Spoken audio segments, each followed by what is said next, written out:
Coming up on Carolina Week, after a long race, it's official. Roy Cooper is the next governor of North Carolina.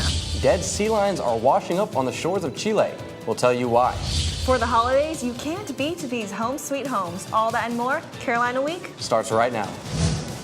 From the UNC School of Journalism and Mass Communication, covering Carolina in HD, this is Carolina Week.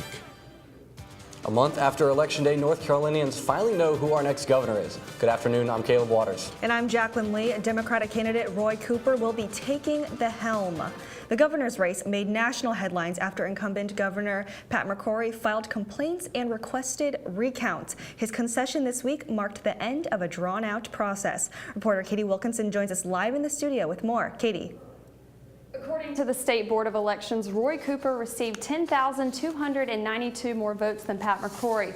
On Monday, Governor McCrory released a concession video saying that he will do everything he can to support the Cooper administration. McCrory is the first North Carolina governor to lose re-election since a 1970 constitutional amendment that allowed governors to serve more than one term.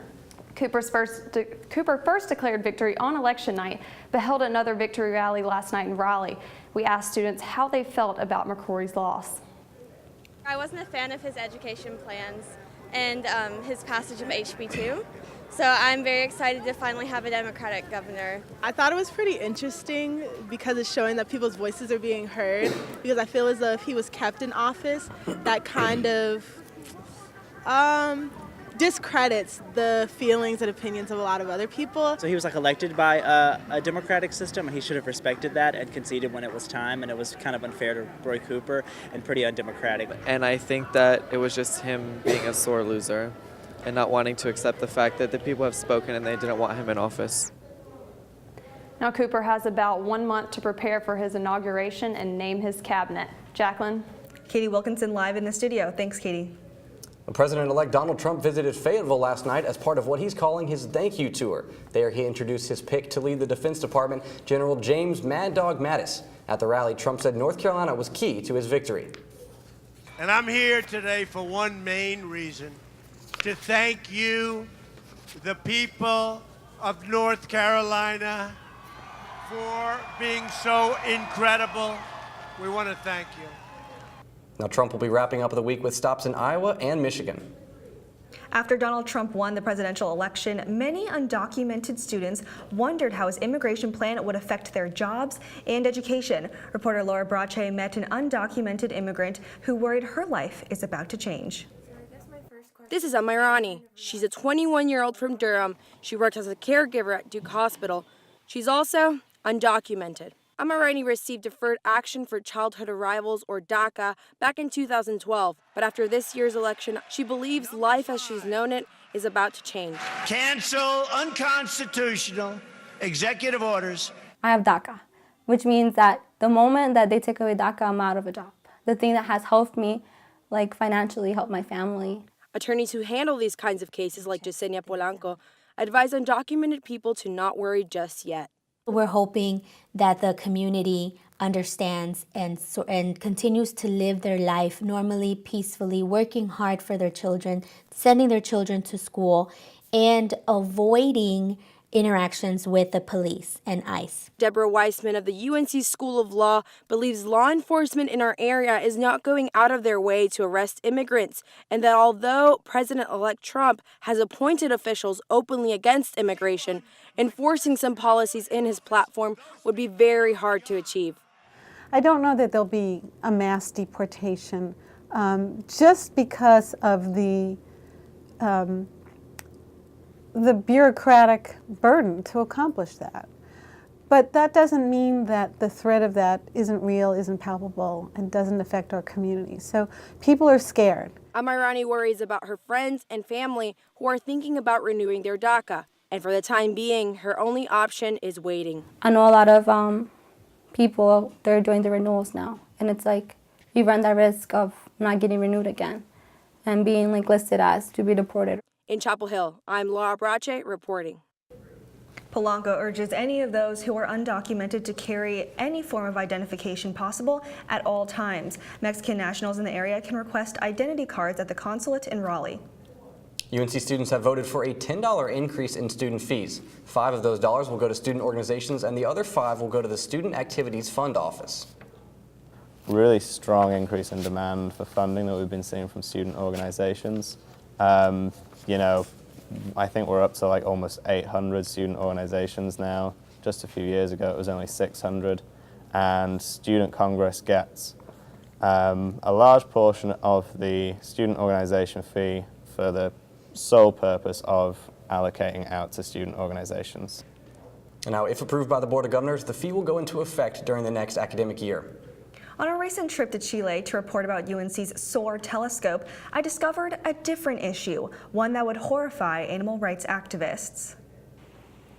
On the beaches of northern Chile, sea lions are washing up on shore. There's always dead bodies on the beach because they killed him.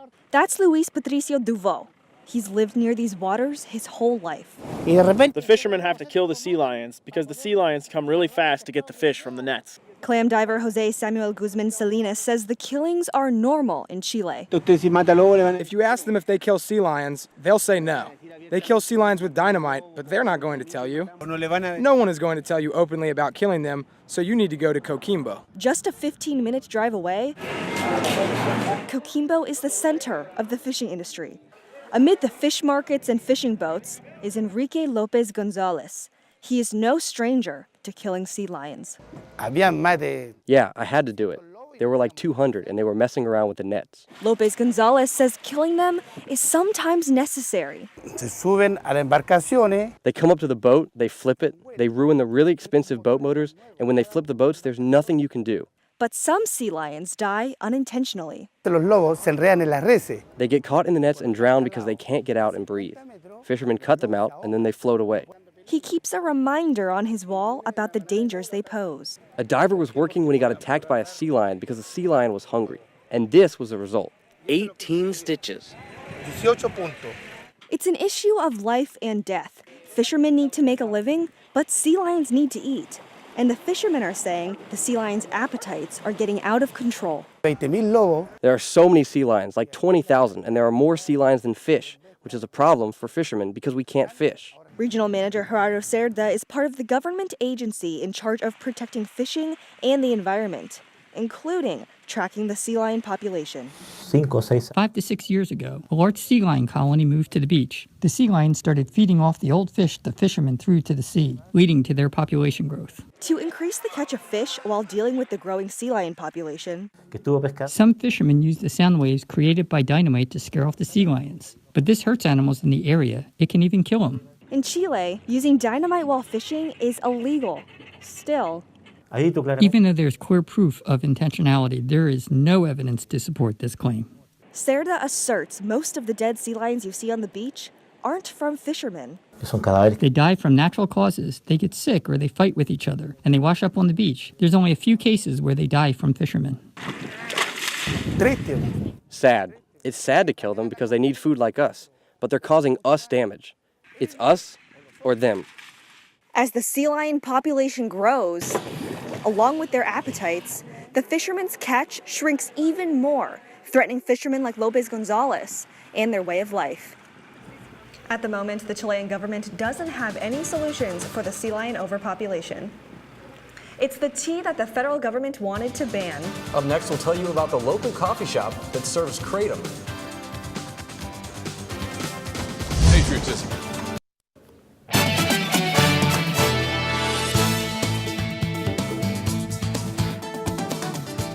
Carol Folt. Most of us know her as UNC's chancellor. But reporter Jess Allen introduces us to one student who says Carol Folt is so much more. She goes to football games. She takes pictures with students on LDOC. But Shay Stanley says Chancellor Folt is so much more. I just love it when strong women run things, and that's what she is. And I've never met her, but I just imagine her to be very tiny, and that just makes it even better, I think. Stanley has created a website entirely devoted to Folt. She bought the domain carolfolt.com and created a site with pictures of the chancellor. Each photo is captioned with a haiku. This one's my favorite. It's a picture of her throwing a ball, and it says, "She is throwing you the ball of education. When will you catch it?" Stanley came up with the idea one night in the library. She thought she may be able to sell the domain name for more money down the road.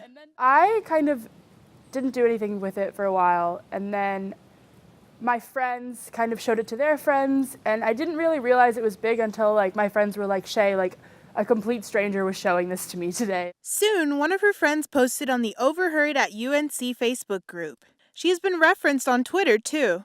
But the fun does come at a cost, about $15 a month.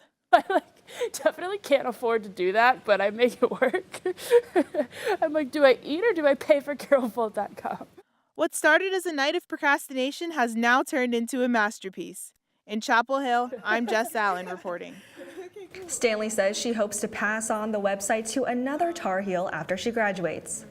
If life is rough for you during exams, well, there are furry friends ready across campus to help you relieve some stress. Therapy pets like Whiskey the dog here will be on hand for students to start meeting tomorrow afternoon. The UNC Park Library in Carroll Hall will also have cats, and the Health Science Library will have miniature horses. The therapy pet sessions will be running until December 12th.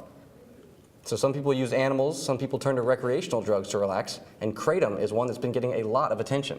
The DEA proposed banning it and then withdrew the proposed ban last month. As reporter Katie Kamen shows us, one coffee shop owner in Scarborough is happy Kratom is still a legal substance.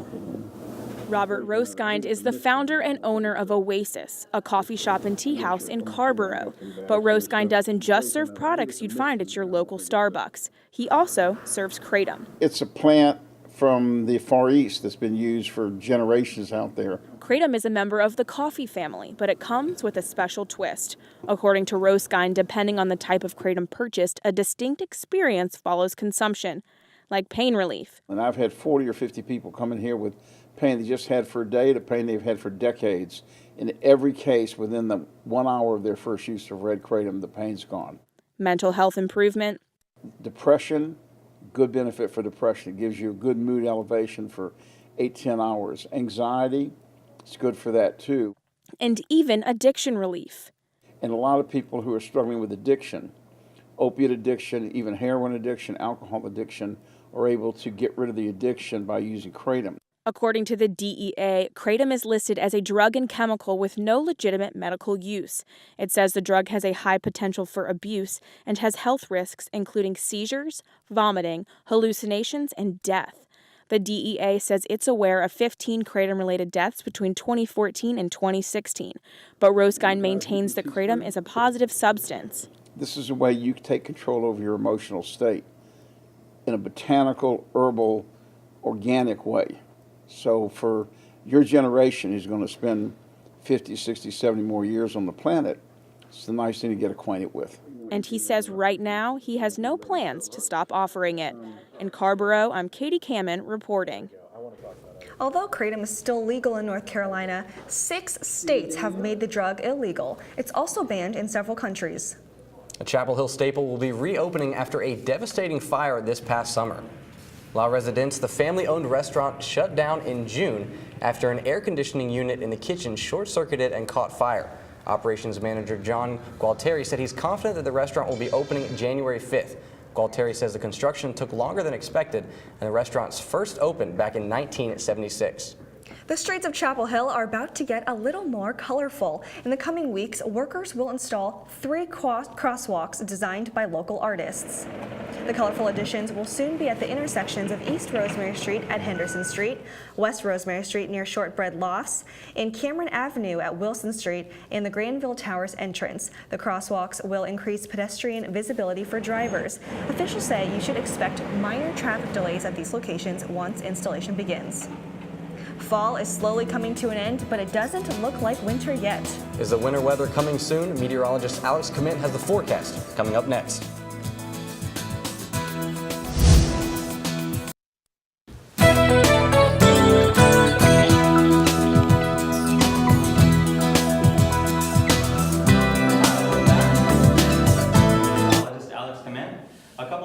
Talk about. The cold weather is returning. Cold but clear week ahead. Not sure how long the cold weather will stick around. And I also have your 5-day forecast so you know what to wear on your trek to finals this week. As we take a look at the surface map here, you can see that there's this rain that was in the area yesterday, and it's moved on out to shore by now. The clouds that you see there over the southeast were some fog that was left behind that burned away early this morning. As that frontal boundary keeps pushing on out, there is high pressure behind that's moving into the area, and it's going to be bringing us nice weather for the rest of the week. Chilly, but nicer than the chilly rain we saw yesterday.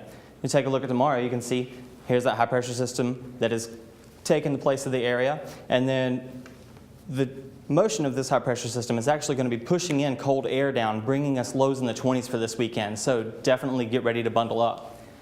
Currently right now in Chapel Hill, it's 51 degrees and sunny. In Raleigh, sunny with 53, and in Durham, sunny with 52. For tomorrow, or today, we topped out with a high of 58. My apologies. Light variable winds, sunny skies. Average high this time of year is 55 degrees, so we're pretty much on point with that. Tonight, we'll keep those clear skies, cooling over tonight with 41 as our low. The average low is 42, so we're a little above average on our low temperature, but I'll take 42 over that. It's definitely nicer. For tomorrow, your breakdown on the way out the door, 8 a.m. We have sunny all day, 46 in the morning. We have 49 by noon, and then warming up to 51, which is actually our high for tomorrow by 3 p.m. And for your 5-day forecast ahead, you see we have mostly cloudy skies on Thursday with high of 51. We dropped down to 41 for the night. We'll be in the 40s for Friday and Saturday with sunny skies. Those clouds roll back in on Sunday with the chance of showers on Monday. Now, Alex, you know, I gotta ask, with winter approaching, are we gonna see any snow before the new year? It's hard to tell. I don't think we will. Normally, we don't see snow around here until January. You know, I like snow on my birthday, so I'm kind of hoping for that as well. But we'll just have to see what happens. But unfortunately, no snow in the immediate future for you. I'm sorry to say. So finals will go on. Well, I think that's something to celebrate, right? Who likes snow? I don't. It's nice to be out of here. Thank you so much, Alex. And when Carolina Week returns, lacrosse, football, basketball. We recap the best sports moments of the semester.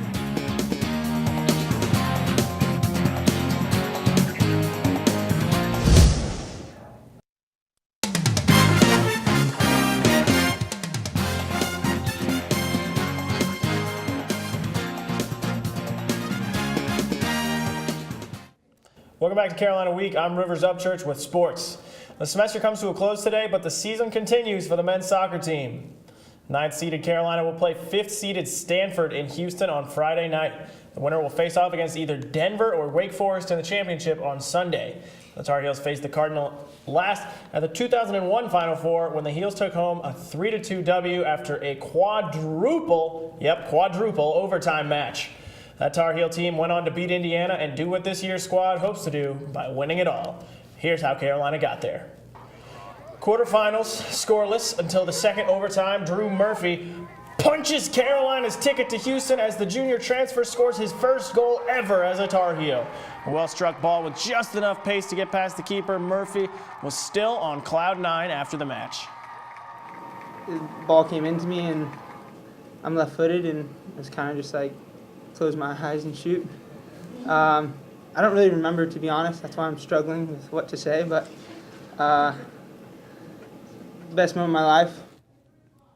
Moving on to men's basketball, the Tar Heels take on the Davidson Wildcats tonight at 9 p.m. in the Dean Dome, and they'll be without the services of junior guard Joel Berry. Berry sprained his ankle on this play on Sunday in the Radford game and will not play tonight. He's questionable for Sunday's game against Tennessee. Now, it's been a whirlwind 6 months for UNC sports teams, and that includes 4 Final Fours from Fetzer Field's resident teams, 2 lacrosse national championships, and 1 great retrospective from reporter Michael Coe.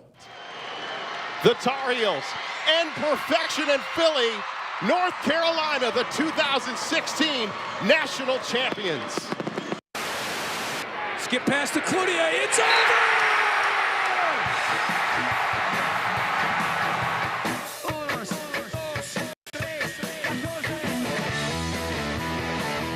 Curry sets it for Leaf, and why not?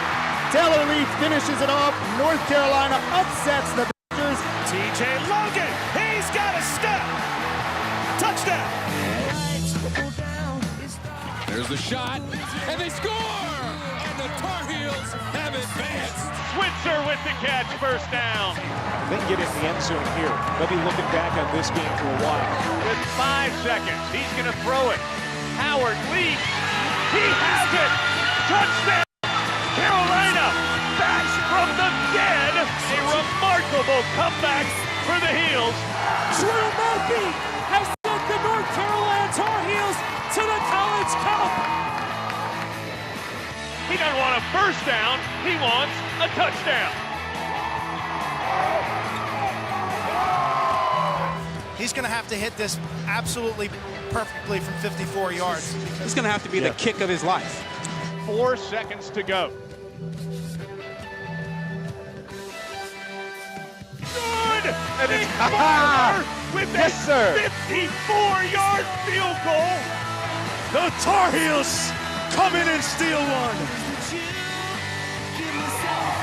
Wide open middle of the field, has it at the 20. Goodbye. Touchdown, Carolina.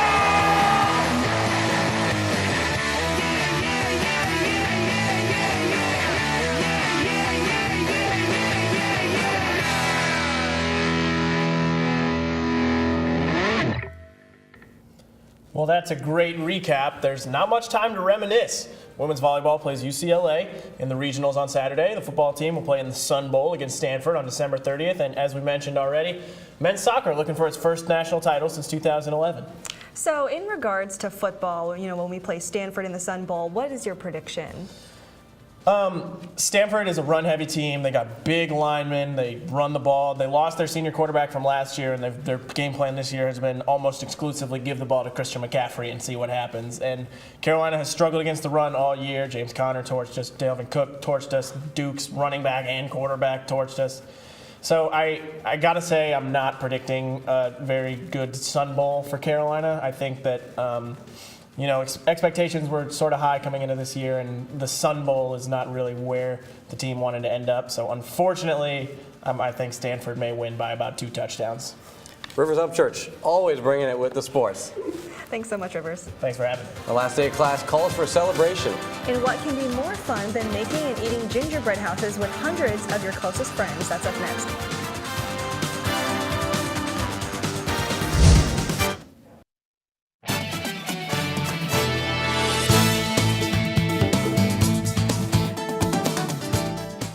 Final exams begin this week. But that's not stopping students from getting into the holiday spirit. Hundreds of students gathered this afternoon in the Student Union to make gingerbread houses. The Carolina Union Activities Board spent $1,400 on gingerbread house supplies, including 180 pounds of frosting. Perhaps the best part, students can eat their creations when they're done. It's a sweet way to relieve end-of-semester stress. Happy last day of class, Tar Heels. As the holidays approach, we wondered what UNC students might have on their Christmas lists. One thing I want for Christmas is one of those dorky Christmas sweaters in the student stores. That's pretty cool. I really want concert tickets to Red Hot Chili Peppers next May because they're one of my favorite bands. I want lift tickets so I can go snowboarding. I would like a Justin Jackson basketball jersey. I want Justin Jackson pajamas. I want another one of these. A puppy would be great. Probably a new phone, iPhone, but not the 7. That's too mainstream. So what's on your wish list, Caleb? There's a big Lego set I really want. It might be a little too expensive, but Santa, if you're watching, would really love the Avengers Lego set. That's number 1 on my list for sure. Sounds good. Well, that does it for this edition of Carolina Week. Thanks for watching. We'll see you next year.